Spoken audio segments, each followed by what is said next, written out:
Welcome to Workday's fourth quarter and fiscal year 2021 earnings call. At this time, all participants are in a listen-only mode. We will conduct a question and answer session towards the end of the call. And with that, I will now hand it over to Mr. Justin Furby, Vice President of Investor Relations. Please go ahead. Welcome to Workday's fourth quarter fiscal 2021 earnings conference call. On the call, we have Aneel Bhusri and Chano Fernandez, our co-CEOs, Robynne Sisco, our President and CFO, and Pete Schlampp, our Executive Vice President of Product Development. Following prepared remarks, we will take questions. Our press release was issued after close of market and is posted on our website, where this call is being simultaneously webcast.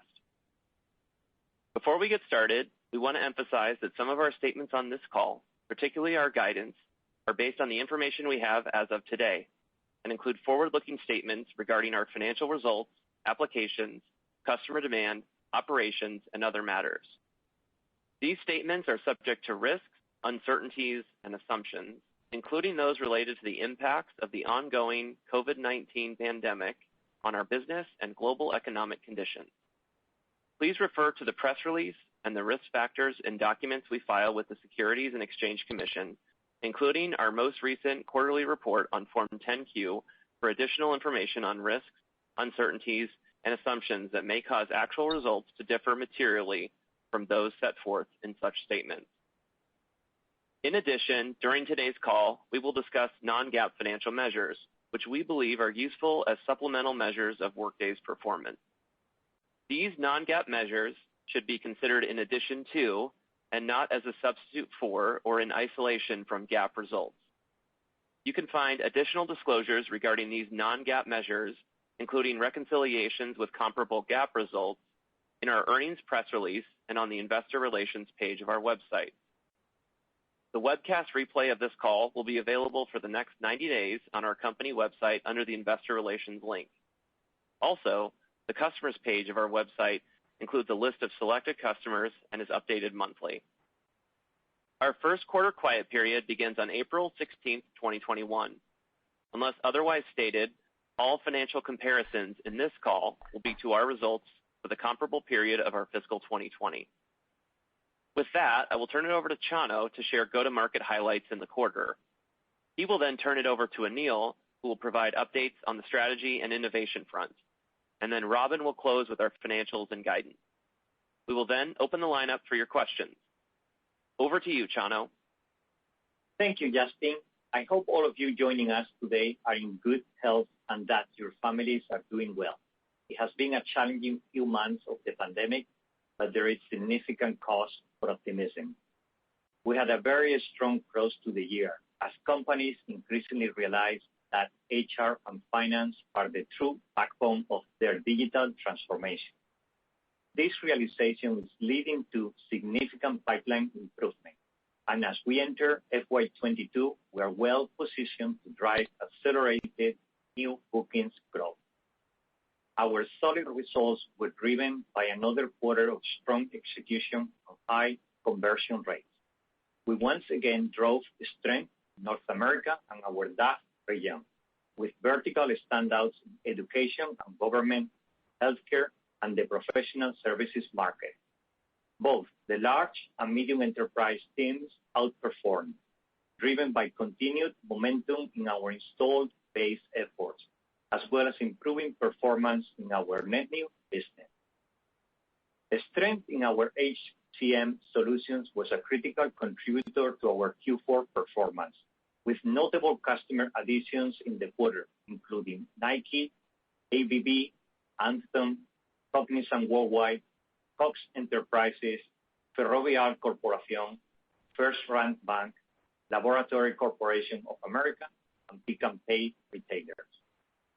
We also saw significant uptake across our newer solutions that support the office of the CHRO, including People Analytics, Help and Journeys, and Talent Marketplace.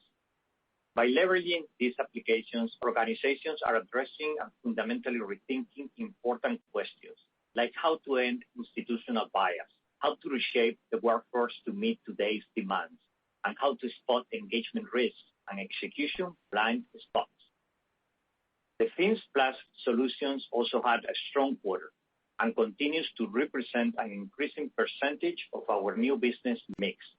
We had several strategic core Fins wins in Q4, including a Fortune 500 win of Franklin Templeton, which included Accounting Center, Minnesota State Colleges and Universities, Century Insurance, the University of Maryland College Park, St. Jude Children's Research Hospital, and Vanderbilt University Medical Center.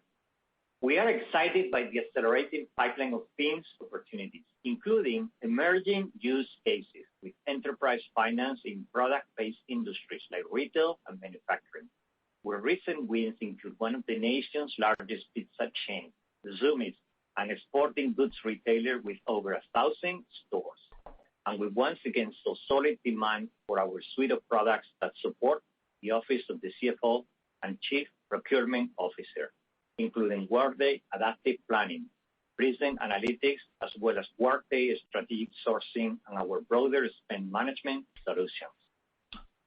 Our installed base team also had another solid performance with more than 40% growth in new ACV bookings in Q4 against a very difficult comparison, and more than 50% growth for full year FY21. This team's execution was critical in driving growth over the past year, and we remain very optimistic that with an ever-expanding product portfolio, we can continue to increase customer wallet share in the years ahead. Our customer success and services organization also executed incredibly well, taking more than 254 HCM and Fins customers live in the quarter. Ensuring customer success has always been a core value for us at Workday, and I'm incredibly proud of how our services team and our partners have responded in this environment, helping to take live and virtually, I might add, a record number of workers on the Workday platform in FY21. Personally, one of the Q4 highlights was around our pipeline efforts. As we have described over the last two earnings calls, our pipeline generation has been improving since the onset of the pandemic, and I am pleased to say that trend continued and meaningfully accelerated in Q4, with record pipeline generation across all three regions. We still see some pipeline impact from COVID-impacted industries, but those headwinds appear to be lessening. The pipeline strength we have seen, along with the stabilization in new business demand, drives our expectation that new business growth will accelerate in FY22. On the personnel side, I wanted to congratulate my good friend Doug Robinson on his recent promotion to EVP of Global Sales. Doug has been incredibly impactful over his 10 years plus at Workday, most recently serving as head of North America sales with an impressive track record, where he not only played an instrumental role in helping us win some of the world's biggest brands, but he also established high levels of operational and sales excellence across our North America region that have been critical to Workday's growth. In his new role, Doug will lead our global sales efforts, reporting directly to me, helping us to accelerate our Fins momentum while continuing to expand our international footprint. Congratulations, Doug, and I look forward to our continued partnership. Finally, before handing it over to Aneel, and on behalf of the entire Workday leadership team, I would like to express thanks to all of our workmates across the globe. Your response to this challenging environment has been nothing short of amazing, and your resiliency has set us up for a strong year ahead. With that, I will turn it over to our co-founder and co-CEO, Aneel Bhusri. Over to you, Aneel. Thanks, Chano, and thanks everyone for joining today's call. Last August, we shared the exciting news of Chano's promotion to co-CEO. And 6 months in, I couldn't be happier with the positive impact of this change. Chano has been at the center of our go-to-market and customer-facing activities, while allowing me more time to focus on our product strategy and innovation. This increased focus could not have come at a more important time. Our innovation cadence has accelerated, and we're excited to continue to bring out market-leading innovation to support our customers. Chano touched upon our successes in expanding our presence within our customer base. A big part of the success was driven by the introduction of new products. Indeed, in the last 3 years, we have delivered 50% more in terms of monetizable solutions as compared to the prior 3 years. As the trends around digital transformation and acceleration continue unabated, and with the increasing gap of what traditional legacy ERP can deliver and what our customers need, Workday finds itself in a unique position to not only help companies close this gap through a new class of enterprise management cloud, but also to truly serve as the backbone of their digital transformation. We are enabling digital transformation journeys for more than 8,000 customers, including over 3,500 core HR and finance customers, and we're excited to go further with them on this journey and to embark on a new journey with our next wave of customers. This concept of accelerated business change has been a core design principle since we founded the company. Workday enables organizations to turn transactional silos into a complete unified picture, hardwired processes into responsive automation, and periodic into real-time and continuous planning, execution, and analysis. And our solutions aren't simply providing and accelerating existing processes, but we're helping thousands of companies fundamentally rethink the way they run their business. Many of these customers have relied on Workday to help them transform their organizations, including hundreds of customers that went live in Q4, such as Caterpillar, Comcast Cable, Cisco Systems, P.F. Chang's, and Spectrum Health.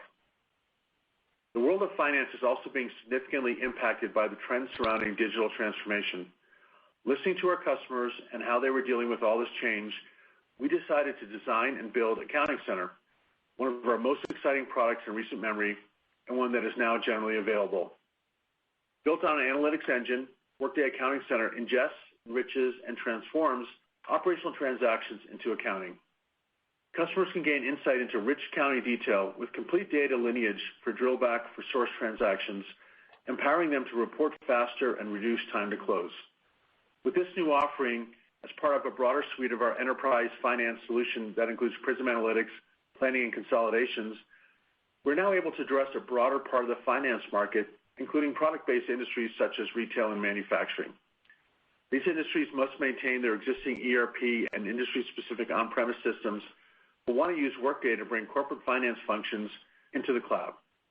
It's one of the several emerging and exciting opportunities that grows our addressable market within the financial management solutions marketplace.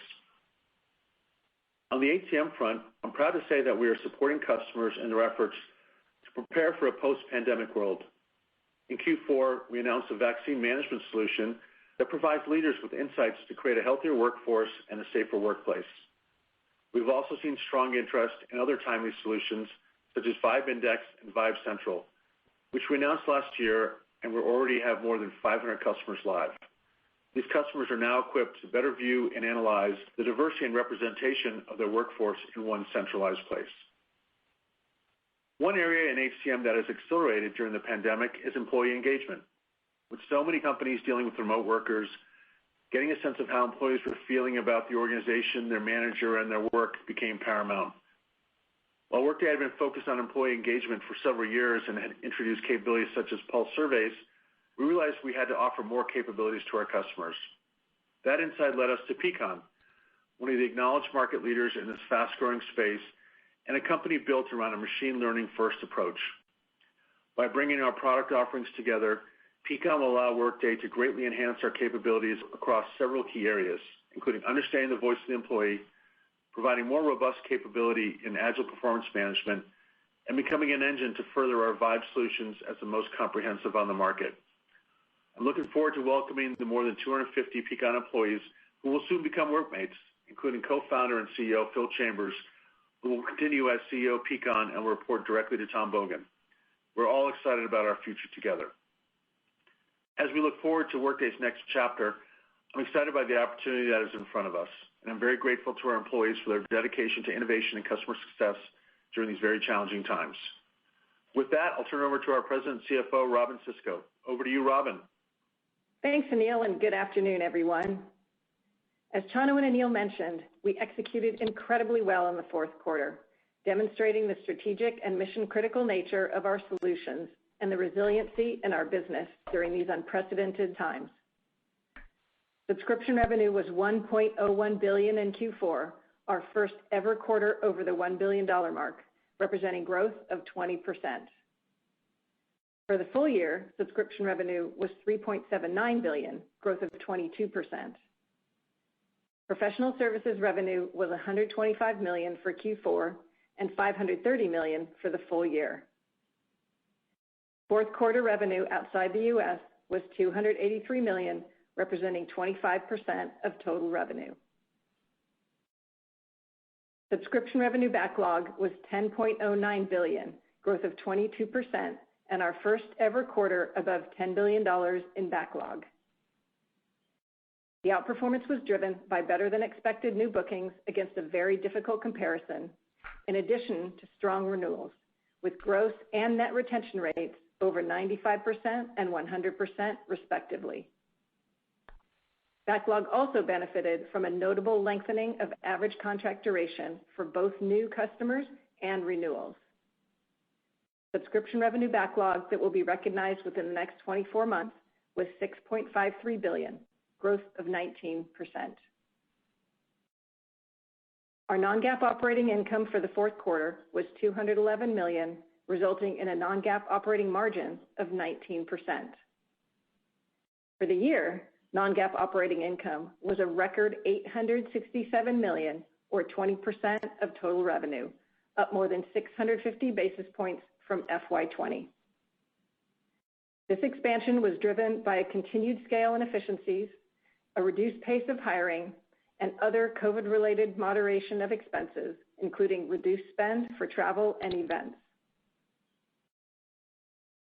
Operating cash flow for Q4 was $554 million, growth of 86%, bringing our full-year operating cash flow to $1.27 billion, 47% growth. Record cash flow results were driven by strong cash collections as well as a substantial operating margin expansion. Our total workforce at the end of the year stood at more than 12,500 employees, and we have begun to ramp up hiring for FY22. Overall, we are very pleased with the strong company-wide execution in our seasonally most important quarter. Turning now to guidance. Although the environment remains uncertain, we are encouraged by our momentum in recent quarters and have seen an improvement in both close rates and pipeline growth. We're cautiously optimistic that the environment will continue to improve as we move through FY22, driving a faster pace of digital transformation initiatives across HR and finance. We are focused on driving accelerated bookings growth this year, which we expect will ultimately result in a faster pace of future subscription revenue growth. When thinking about our subscription revenue growth for FY22, however, keep in mind that while we executed well this past year, we still experienced headwinds to new bookings. As I mentioned last quarter, these headwinds have implications for this year's subscription revenue growth, given the lag effect caused by subscription revenue accounting rules inherent in SaaS businesses. With that context, we expect FY22 subscription revenue to be in the range of $4.38 billion to $4.40 billion, representing 16% year-over-year growth.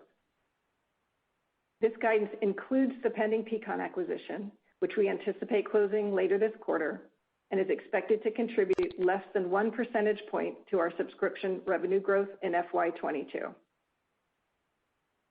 For the first quarter of FY22, we expect subscription revenue to be between $1.018 billion and $1.020 billion, representing 16% year-over-year growth at the high end. Keep in mind that because of the leap year in FY21, we have one less day of revenue recognition in Q1 than we did in the year-ago period, representing a nearly $12 million impact to the Q1 subscription revenue and affecting both our sequential and year-over-year growth rates. We expect subscription revenue to sequentially increase from the previous quarter by just under 6% in Q2 and approximately 4% in Q3 and 4.5% in Q4. From a backlog perspective, last year we saw a lengthening of overall contract duration, providing more predictability in our future revenue, while also adding to total backlog growth during FY21. While we have historically guided to total backlog, given that variations in contract length are difficult to forecast and can impact total backlog growth by several percentage points in either direction, we now feel it's appropriate to guide to 24-month backlog, which will help isolate fluctuations in contract duration. When considering 24-month backlog, keep in mind that the two primary drivers of growth are net new bookings and the timing of renewals. For FY22, we believe net new bookings will have a positive impact on backlog growth given our expectation of new business reacceleration. When we look at the historical impact of renewals on backlog growth, we have consistently seen growth each year in the amount of ACV up for renewal, making renewals a positive contributor to backlog growth. In FY22, however, the ACV up for renewal is relatively flat compared to FY21. This dynamic is purely a function of the mix of historical contract lengths, but will serve as a headwind on both the 24-month and total backlog growth for this fiscal year. From what we see today, this headwind will not persist beyond FY22, and we expect the renewal base will grow again in FY23. With all this as context, we expect the 24-month backlog to grow approximately 18% in Q1 of FY22. We're expecting professional services revenue to be approximately $139 million in Q1 and $590 million for the full year. This represents a return to growth in professional services revenue driven by our expectation of improved new business trends. We will continue our tight alignment with our growing partner ecosystem to help ensure customers have successful implementations that support the highest levels of customer satisfaction and business value. From a margin standpoint, this past year we demonstrated the long-term scalability inherent in our model. Investing for growth remains priority number one, however, and in FY22, we expect to increase our pace of hiring across the company, but with a focus on sales, marketing, and product, specifically targeted at accelerating pipeline growth and advancing our strategic product roadmap. Included in these investments are increased marketing and brand campaigns, as well as significant planned growth in quota-carrying rep capacity. With this context and an estimated 100 basis point dilution from Peakon, we expect our FY22 non-GAAP operating margin to be 17%. We estimate non-GAAP operating margins of approximately 19% in Q1 and expect a normal seasonal sequential decline in Q2 as we invest in our people through our annual compensation process. The GAAP margins for the first quarter and the full year are expected to be approximately 26 and 24 percentage points lower, respectively, than the non-GAAP margins. Further, we expect our stock-based compensation expense as a percent of revenue will decline by approximately 1.5% this year, starting a multi-year trend of improvements in this metric. The FY22 non-GAAP tax rate remains at 19%.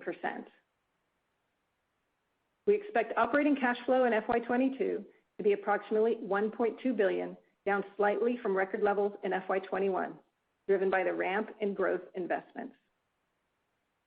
We expect to invest approximately $170 million in Q1 of FY22 for owned real estate investments as we finalize the purchase of 5 buildings at our Pleasanton campus that we currently lease. This purchase is important to our headquarters strategy and affords us control of our core campus buildings. We expect to spend roughly $270 million in FY22 to support all other capital needs. This includes investments in lease facilities, corporate IT infrastructure, and customer data centers to support our continued business expansion. These data center investments, along with other investments we're making in our technology and platform, including our entrance into the federal market and our expanded use of the public cloud, are expected to reduce our non-GAAP subscription gross margins to slightly under 85% in FY22. And finally, I'll close by thanking our amazing employees, customers, and partners for their continued support and hard work, which allowed us to deliver great results during an unprecedented year. We are more confident than ever in the long-term opportunity ahead and look forward to keeping you apprised of our progress throughout the year. With that, I'll turn it over to the operator to begin Q&A. At this time, we will be conducting a question and answer session. If you would like to ask a question, please press star 1 on your telephone keypad. A confirmation tone will indicate your line is in the question queue. You may press star 2 if you would like to remove your question from the queue. For participants using speaker equipment, it may be necessary for you to pick up your handset before pressing the star keys. Please limit yourself to one question. One moment while we poll for questions. Our first question comes from the line of Kash Rangan with Goldman Sachs. You may proceed with your question. Hi, thank you very much, team. I'm trying to reconcile the strength in the quarter. Congratulations. That's a fantastic quarter. You've seen accelerating backlog growth for the past 4 quarters, and you're talking about accelerating pipeline growth going forward. Yet I completely understand that new business bookings were somewhat challenged, but I'm also trying to reconcile all the positives against the outlook of fiscal 22 subscription revenue growth rate. Maybe if you could just shed a little bit finer light on how we should expect the shape of fiscal 22 to unfold. And obviously, the point is well taken that getting out of fiscal 22 into 23, we could see even better trends. So can you just paint the shape of the recovery and where do we bottom out in terms of subscription revenue growth rate? When are we likely to see the acceleration based on all the good things we're hearing from you guys? Thank you so much once again. Congrats. Thanks, Kash, for the question. I'll take the first pass, which is the metric that we run the business on at Workday is growth in bookings, and we're really excited about what we see over the next 12 months. Subscription growth bookings is a derivative of that number, and as you know, subscription accounting is based on multiple years factoring into that. So I wouldn't look too much at subscription growth bookings as I would try to figure out what we're actually doing in this next year, which is a re-acceleration on the bookings front. And then maybe I'll ask Chano and Robin to add a few comments to that. Yeah, so, as you know, our subscription revenue this year is really a direct result of the headwinds to that new business that we experienced last year. And we've been previewing this the last couple of quarters. So that's an important point. I'd also point out that we've been saying for a while now that our goal has been to flatten the declining growth curve and then ultimately re-accelerate. And as you can tell by the fact that our Q1 sub-revenue guide growth is the same as our full year, this is the year we expect to flatten that curve, which is a really positive thing. And then, to Anil's point, if we can re-accelerate the bookings growth, which we absolutely believe we can, then that will ultimately lead potentially to subscription revenue acceleration. But there's a lag there, so it's going to take some time. Wonderful. Thank you so much. Our next question comes from the line of Mark Murphy with J.P. Morgan. You may proceed with your question. Thank you. Yeah, great to hear all the positive news. I'm wondering if you can provide any insight into the internals of the financials business the last 2 to 3 quarters. Is it safe to assume that bookings mix of the core general ledger softened up a bit just because of macro uncertainty, and maybe that pivoted more toward planning and Scout and those other areas? Just trying to understand the magnitude of any shift there. And then moving forward, what do you think is the main catalyst that a finance team is focused on to say, now we're looking at the right conditions to modernize the general ledger and maybe bite off a bigger chunk that would give you a tailwind? That's a great question, Mark. Let me just cite some Gartner data that we got a few months ago, and I think it's instructive for how the market's working today. So they let us know that core accounting or core finance inquiries were down 14%. Core planning inquiries were up, I think, close to 30%. And as the pandemic eases, what they also said was that while many of the core accounting projects were going to be delayed, the ones that were in 23 and 24 and 25 were getting sucked forward because people realized that they needed to start on that digital transformation journey for financials. And so while it's been a tough time for financials during the pandemic, I actually think from here on now it's going to get accelerated. But I really want to let Chano comment on this. Thank you, Anil, and thank you, Mark. Fins is certainly a key part of the reacceleration story, Mark, and we are seeing more of these opportunities coming to market.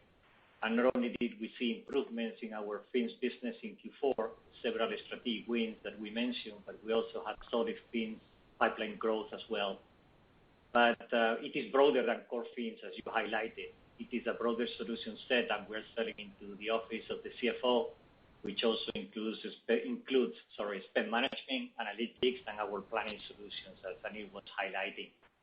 So we're really meeting our customers where they are in the journey. And there are emerging opportunities through our entire enterprise finance solution, which leverages Prism and Accounting Center, where we're now better positioned to go after product-based industries like retail and manufacturing, and that opportunity we didn't have before. So we're widening our addressable market. Excellent. Thank you very much. If I could just add one more thing, that we had a business plan going into the year pre-COVID, and without going into the details, I can't go into the details of how close we were, but we were in shouting distance of our original plan around our overall business. And if you had told me that in April of last year, I would not have believed that. And so it's a great testament to our team, but also the fact that digital transformation is accelerating, and the folks that were not on cloud platforms realized they needed to be. And so it's one of the drivers of our optimism going forward. Thank you. Our next question comes from the line of Keith Weiss with Morgan Stanley. You may proceed with your question. Excellent. Thank you, guys. And it's good to hear the momentum's going back into the business. Chano, I guess this would probably be a question for you. This quarter, you guys saw good durability in that upsell growth, that new ACV up over 40% on a year-on-year basis. And if I'm not mistaken, this is the first quarter that you're anniversarying a really tough comp. I think you guys told us it was like up 50% in the quarter ago. So how does that, can you talk to us about sort of whether that type of strength is possible, or it could be durable into the year ahead? Can you continue to see that type of growth coming from the upsell motion? And any sense you could give us in terms of what percentage of the overall kind of new businesses that represent today? Yeah, thank you, Keith. As we highlighted, we had another fantastic quarter with 40% plus growth in add-on sales, and that makes kind of 50% for the whole year.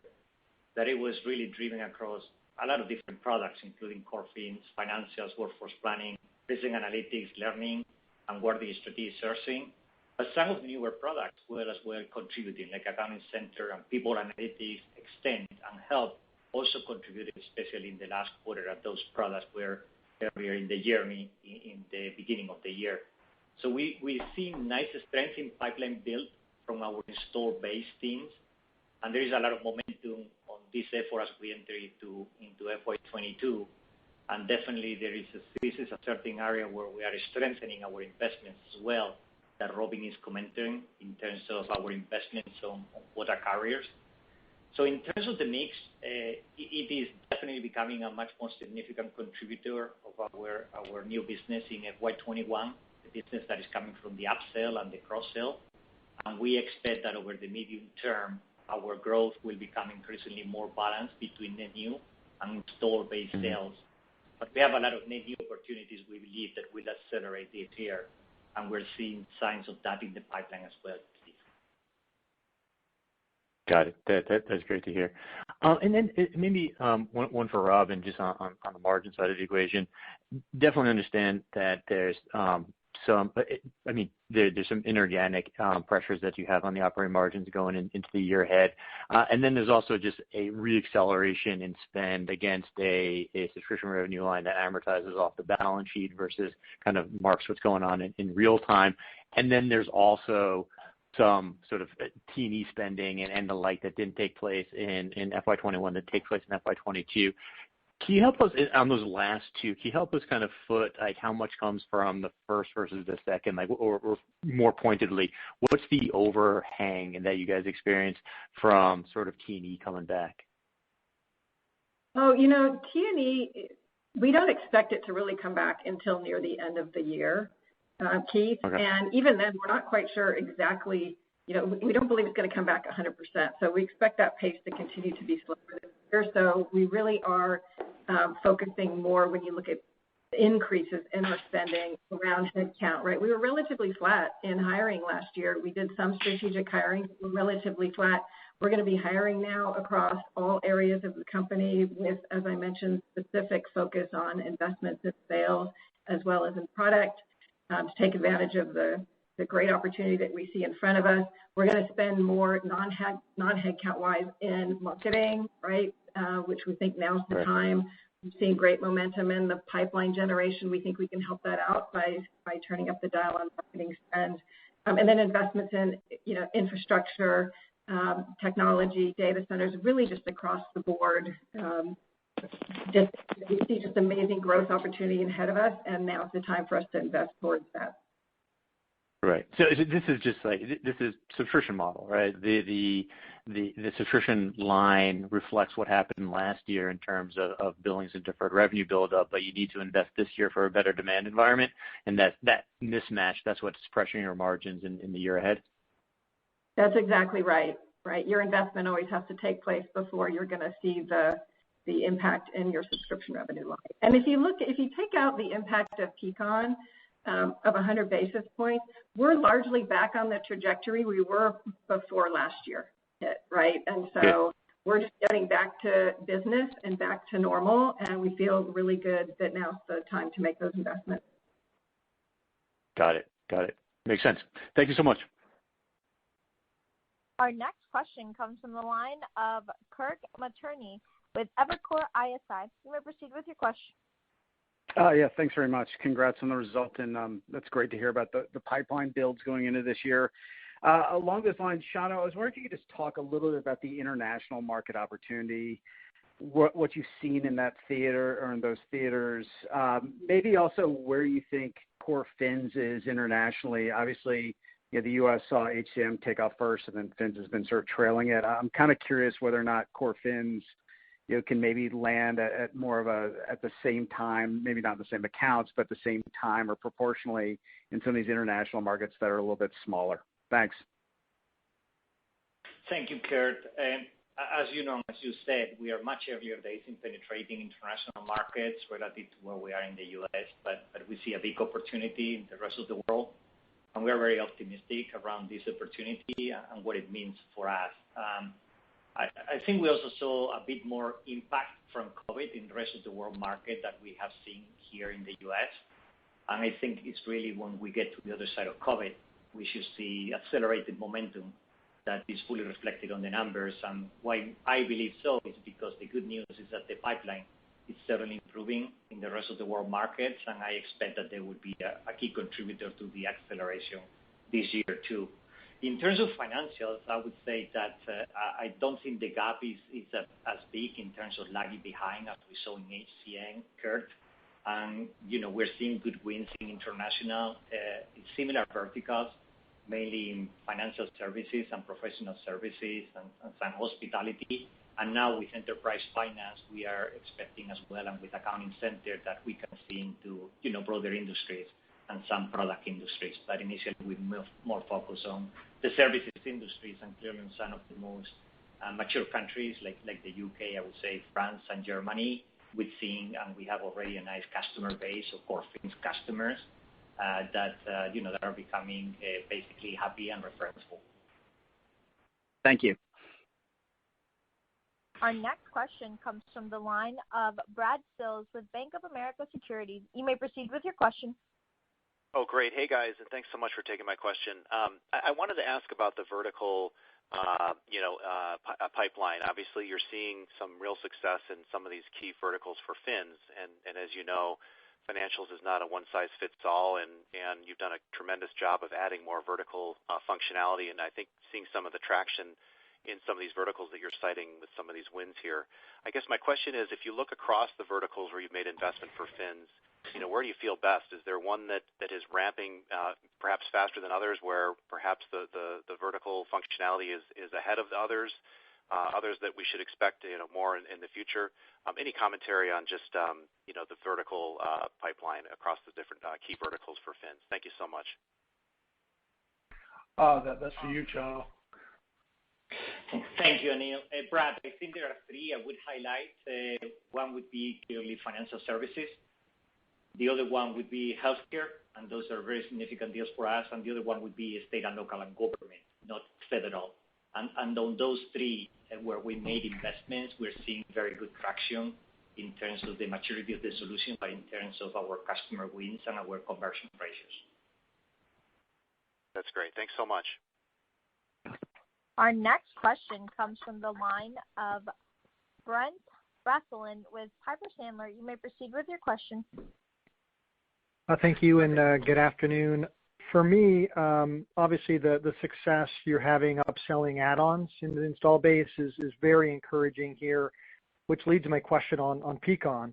I know it's still very early, but as you think about this employee experience market, it is moving fast. Microsoft made a big splash last month. SAP did a partial spin on Qualtrics. You're seeing new VC funding into Culture Amp, Lattice, NextThink.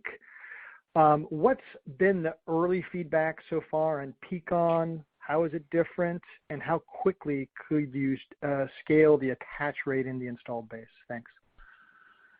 I'll take the first two parts and let Chano address the third. This is a hot space. There's no question about it. We actually had good offerings in the space, and then COVID hit, and the demand for more insight into how employees were feeling during this period of time just exploded. And Peakon is, if you look at all the Magic Quadrants and analyst reports, they're the leader. They're the best. And we looked at what we were doing and said we could get there, but not in a time that mattered, because the market is happening now, and these guys were the market leaders. So we couldn't be more thrilled to have them as part of Workday. And it's become a super high priority item for every CEO, CHRO to understand employee sentiment. In terms of the other thing on that is they were a very cool machine learning first application. They counted on that machine learning to drive them to better insights, and that's the way that we want to go as well. So we were super excited about that synergy on that front. And in terms of upsell opportunity, I'll turn it over to Chano. Yeah, Brent, clearly it has not closed yet, right? So I just want to mention that. But we are really excited when the deal closes, and we're cautiously optimistic that it's going to be a fantastic one. We have some great learnings out of Adaptive and Scout that certainly are going very well. But as Anil is saying, this is such a hot space. They had a great solution. The majority of their presence is in Europe, but they already have some nice flagships logo in the U.S.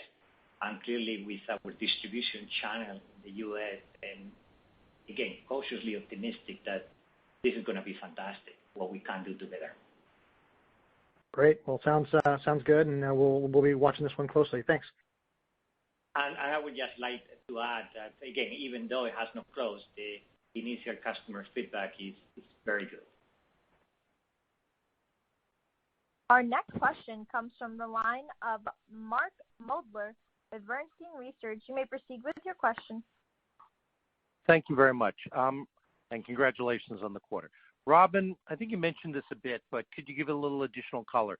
Last quarter, you discussed the expectation of contract duration decreasing for billings, and both on the new contract side and on the renewal side.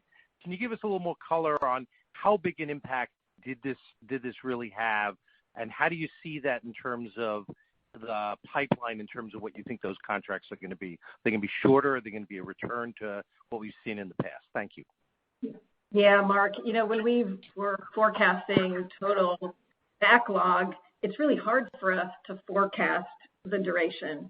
And you saw that this past quarter in Q4. And the best way to really measure that impact is if you look at the 24-month backlog growth, it was 19% in Q4. The total backlog growth was 22%, right? So that differential in growth rate is due to increase in duration, which we had not been able to foresee when we first entered into the quarter and had our earnings call. So, that's frankly one of the big reasons we decided to move towards guiding 24-month backlog, is because that really takes a lot of that guesswork around duration coming out. We did see a lengthening on durations in Q4 across both net new contracts as well as renewals, which was a really interesting dynamic. Overall, we let our customers drive the length of contracts that they want, but we see longer contracts as a positive for us, as you don't have renewal risk as often, right? So if customers are entering the longer contract and then renewing under longer contracts, then that takes away some of the risk to your revenue for non-renewals. So we like that dynamic. We just are going to let our customers continue to drive that, so it's difficult to predict. And I don't know, Chana, if you want to add anything to what you're seeing. I would just say that as we've said, we have standard guardrails in place for contracts, but we really don't incentivize our sales teams on total contract value. So it's really driven more by customers than any other thing, right? So I think that the fact that customers are signing longer and longer contracts, which sometimes can be 5 to 7 years longer, I think is rare in the enterprise software and really speaks to the strategic nature of Workday and the trust that customers place on us. Makes sense. Thank you very much. Our next question comes from the line of Brian Schwartz with Oppenheimer. You may proceed with your question. Yeah, hi. Thanks for taking my question this afternoon, and real nice job on the quarter. Chano, I have one question for you. It's just around the increase in the sales and hiring comments this fiscal year. I was just wondering if there's any particular product area or geography where you see that there's a big opportunity, where it's more a function of just not having enough of a sales bandwidth. Does anything stand out to you as you increase your growth investments in this year's fiscal plan? Thanks.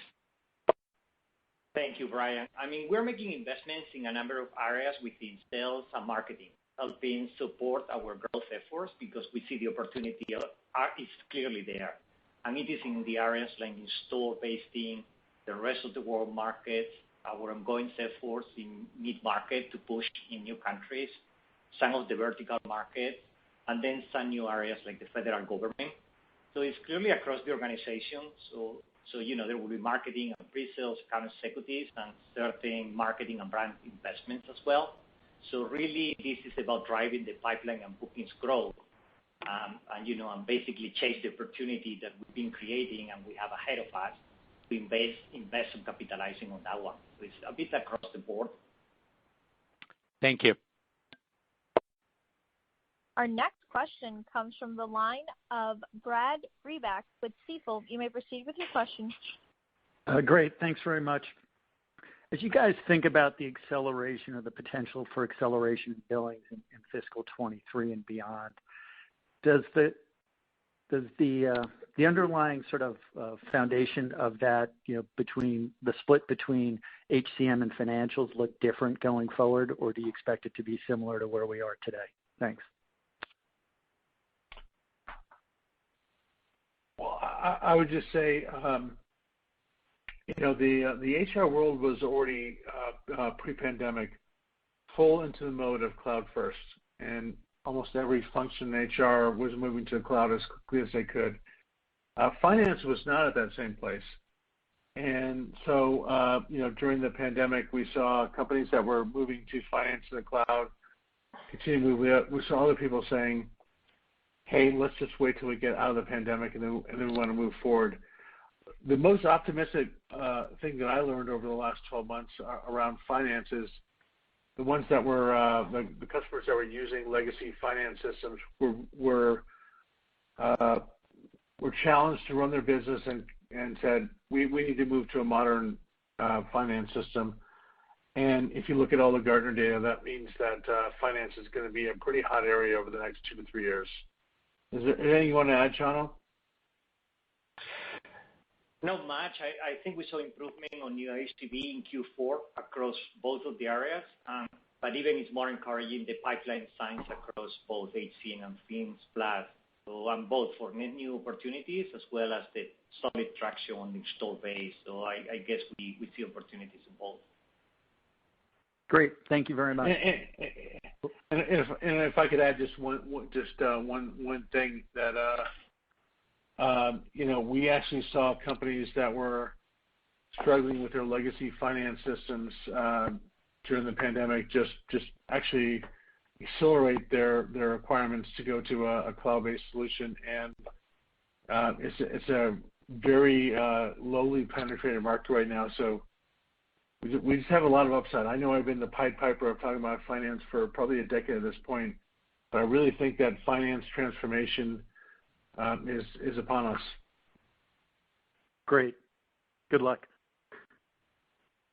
We will now take 2 more questions.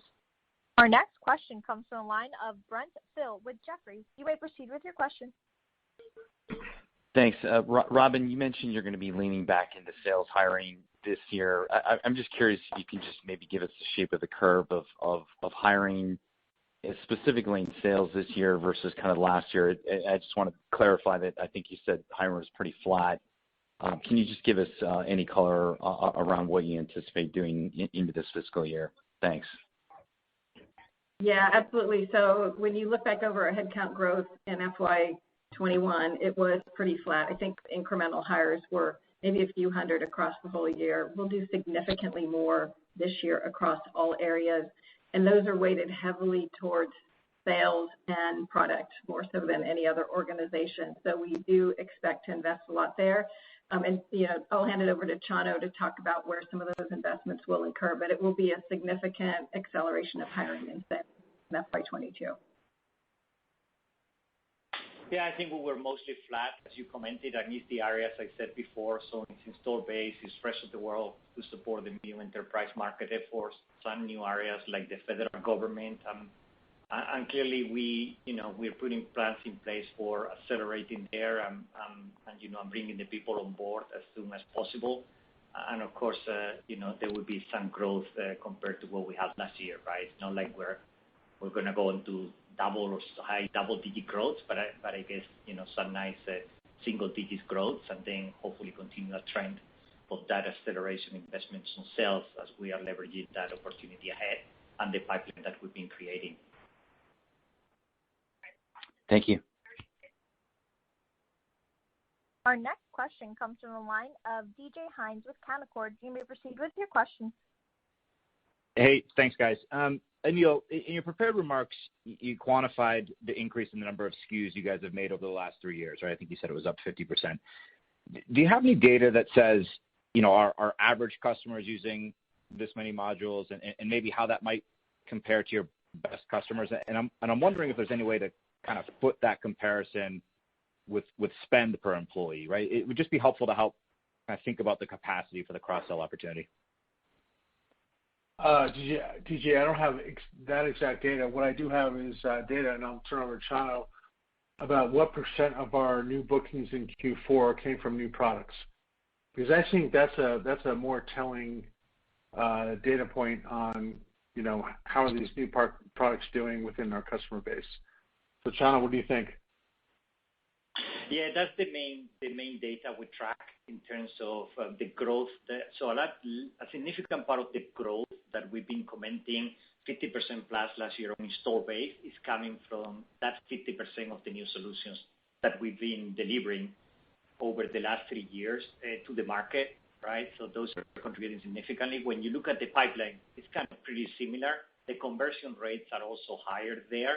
Clearly, we know in every customer, the widest space we do have. Clearly, usually, we know that medium enterprise customers tend to acquire a number higher SKUs, 6 or 7, to start with through the launch deployment that we have for medium enterprise.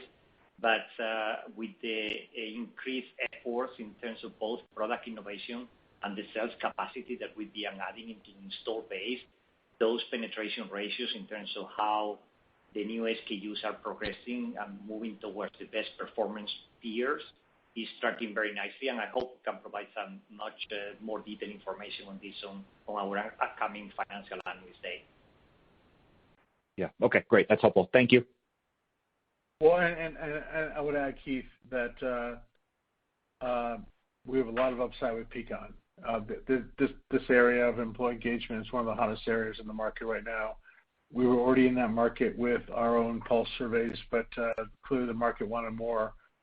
And this company during the pandemic grew far more rapidly than Workday did, and I'm excited to bring this great capability to our customers. Ladies and gentlemen, we have reached the end of today's question and answer session. This will conclude Workday's fourth quarter fiscal year 2021 earnings call. Thank you again for joining us.